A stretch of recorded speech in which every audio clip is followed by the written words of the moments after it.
सबसे पहली बात ये है की सिटीजन फोरम्स ऐसे संघटना प्रत्येक जागोजागी असणं गरजेचं आहे. कारण होतं कसं, अन्यायाला वाचा फोडायला कोणी पुढे येत नाही, कोई नहीं आना चाहता. लोग देखते मज़ा लेते, मज़ा लूटते और चले जाते. लोगों को तब तक तकलीफ नहीं होती जब तक ये सारी चीज़ वो वाक़या उनके फैमिली के साथ ना हो. सो मुझे ये कहना है ना कि सच तो एक फोरम क्रिएट करना, उसके लिए बहुत बड़ी पावर लगती है, बहुत बड़ा धाड़स लगता है कि ना आप ये सारी चीज़ों पे बात खुल के करें. सेकेंडली आणि दुसरी गोष्ट अशी, तर secondly I would like to say ये फोरम या कुठल्या गोष्टीची स्थापना करायची गरज नहीं लागत.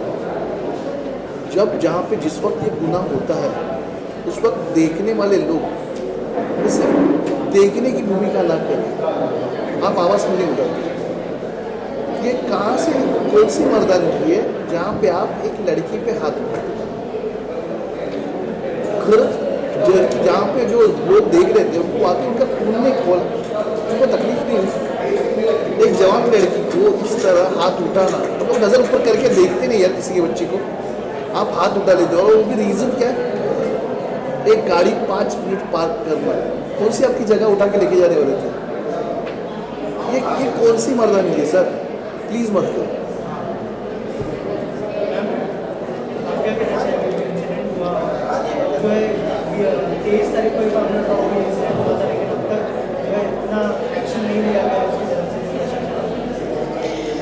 देखिए,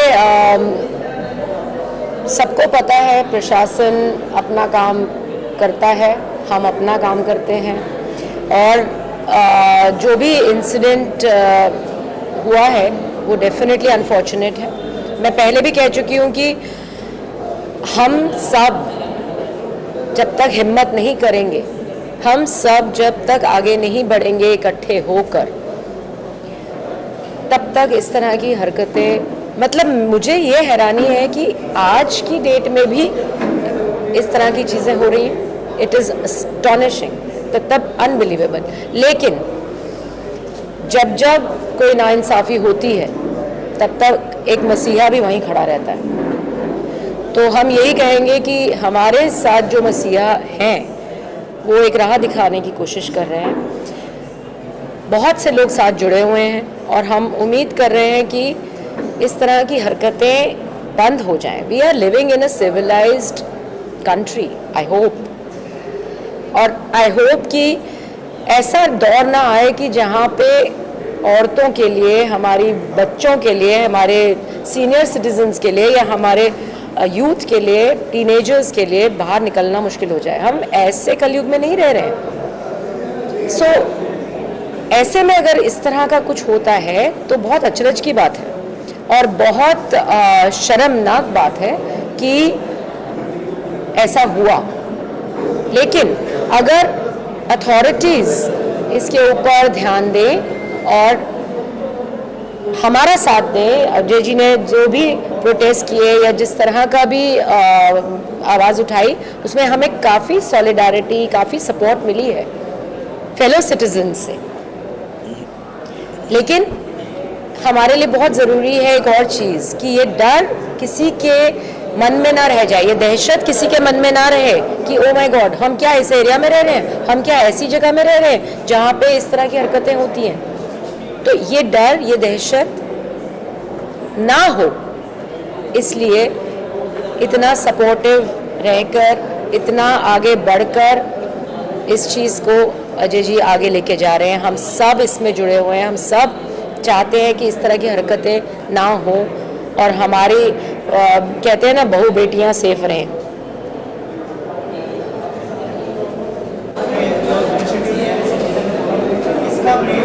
सबसे पहले वो बताइए. और इंसिडेंट के बारे में अगर बात करें तो प्रशासन से किस तरह की मदद मिली है आपको? देखिए, जैसे मैंने शुरुआत में आपको कहा कि इनिशियली इन बच्चों को तकलीफ़ थोड़ी हुई क्योंकि केस रजिस्टर नहीं हो पा रहा था.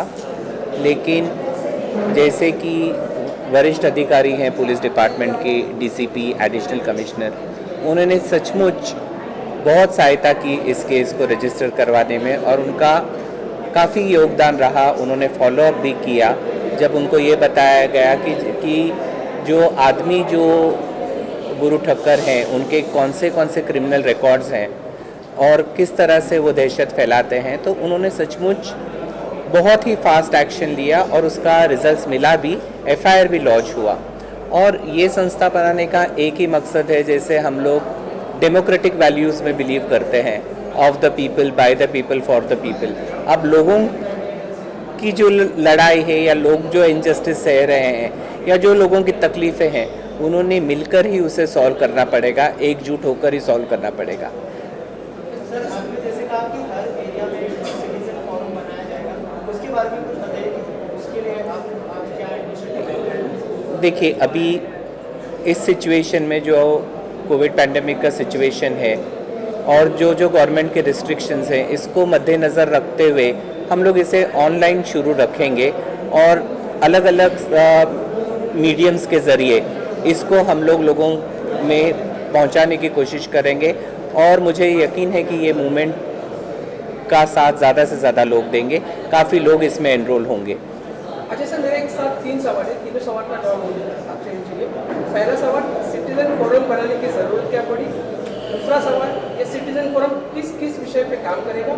और तीसरा और आखिरी सवाल, अगर सिटीजन फोरम में किसी को जुड़ना है तो उसके लिए उस पर्टिकुलर सिटीजन ने क्या करना चाहिए? देखिए, सिटीजन्स फोरम बनाने की ज़रूरत इसलिए पड़ी क्योंकि अगर पहली बार में मिल गया होता और एक आवाज़ सुनी जाती तो फिर इस सिटीज़न फोरम की ज़रूरत नहीं पड़ती है। क्योंकि हमेशा जब, जैसे आयशा जी ने कहा कि जब हम मुट्ठी बनेंगे तो हम लोग एकजुट होकर काफ़ी चीज़ों का हल ढूंढ सकते हैं। तो इसीलिए इसकी ज़रूरत पड़ी कि सिटीजन्स फोरम बनाने की। और सिटीजन्स फोरम बनाने का मकसद इसका मकसद ये नहीं है कि कोई ये सोचे कि सिर्फ ये प्रोटेस्ट करने के लिए है या लड़ाई झगड़े करने के लिए ये कोई सिटीजन्स फोरम बना है। सिटीजन्स फोरम के बहुत सारे कार्य होंगे। बहुत से लोग बहुत सारी तकलीफ़ों में होते हैं, जैसे उनको मेडिकल प्रॉब्लम्स होती है, अभी कोविड पैंडेमिक सिचुएशन में उनको हॉस्पिटल्स की ज़रूरत होती है, बेड्स की ज़रूरत होती है। तो अगर एक सिटीजन्स फोरम एक इलाके में मजबूत बनता है तो अलग अलग इलाके में अलग अलग कार्य कर सकते हैं।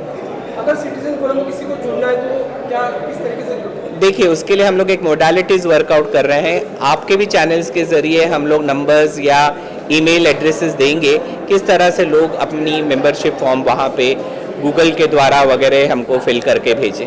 हम लोग अलग अलग मीडियम्स में वर्कआउट कर रहे हैं। जो सिटीजन्स फोरम बनाया है उसके लिए मैं क्या कहना चाहेंगे, कितना मदद मिलेगा जो यहाँ पे सिटीजन सिटीज़न फोरम का मेन मकसद ये है कि ये कॉमन लोगों के लिए, आम आदमी के लिए, आम आदमियों की सुनवाई जल्दी होती नहीं है। आम आदमी के अभी तो किसी की भी सुनवाई नहीं होती, लेकिन ये फोरम का मेन मकसद, आप डायरेक्टली इनडायरेक्टली आप ये कहोगे कि अजय सर का मेन मकसद ये है कि हर एक कॉमन इंसान, उसकी जो भी मुसीबत हो, XYZ जो भी मुसीबत, वो इसके थ्रू हल हो। और नेचुरली जब हल होगी तो सबको उससे फ़ायदा ही होने वाला है। सर ने बताया, सिर्फ ये मोर्चा या आंदोलन के लिए नहीं है, हर किसी के लिए फोरम है, चाहे वो मेडिकल हो दो, एजुकेशन हो दो या जो भी हो।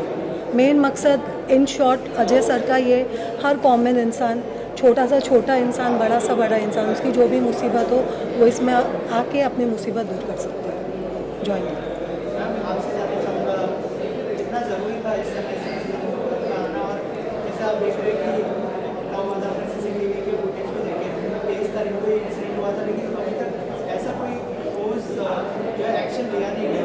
तो उस बारे में क्या कहना चाहिए? वही बड़ी दुख की बात है कि आज 23 तारीख से आज इतने दिन हो गए, अभी तक कि उनको ये नहीं मिला नहीं है।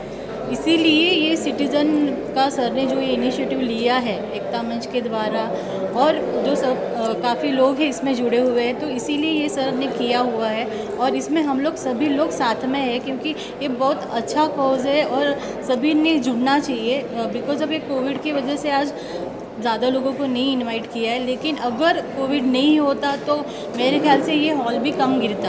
आज इतने अच्छे कोर्स के लिए सब लोग जुड़ते।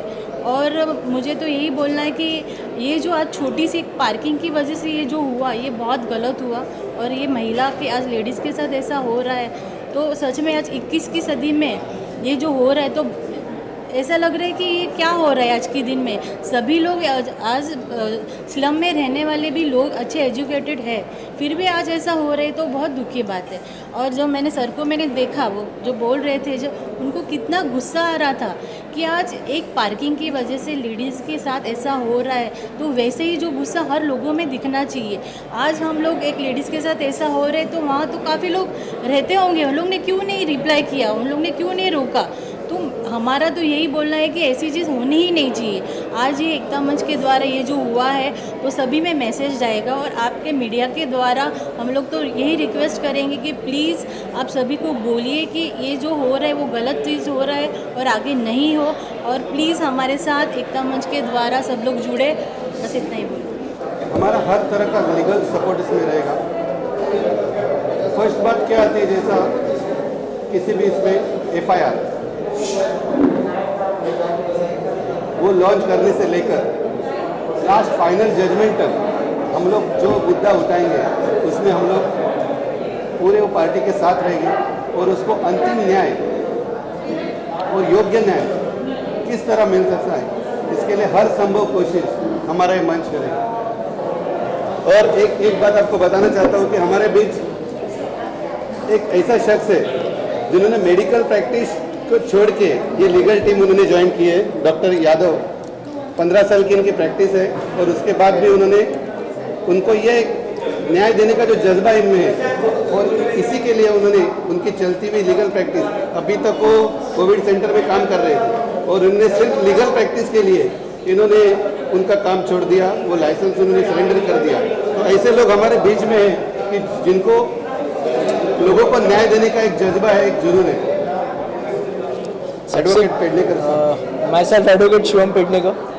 सबसे बात तो मैं जिस सिटीजन फोरम के माध्यम से आपके सामने और एक चीज़ लाना चाहूँगा कि सिटीजन फोरम के साथ ही एकता मंच ने फ्री लीगल सर्विसेज भी स्टार्ट की। इसमें क्या होता है कि जो भी बेसिक कंसल्टेंसी है, जो हम ज़्यादातर देखते हैं कि जो न्याय है, जो इस न्याय विभाग में जो न्याय है वो अमीरों को बहुत जल्दी मिल जाता है, और जो वीकर सेक्शन है जिसके पास कुछ पैसा नहीं है और जो उसके पास कुछ सोर्स ही नहीं है, तो इस न्याय व्यवस्था में हम लोग फंस जाते हैं। तो ये सब चीज़ें उन लोगों के साथ ना हो, इस हिसाब से और इस उद्देश्य से ही एकता मंच ने फ्री लीगल सर्विसेज और सिटीजन फोरम ये स्टार्ट किया है।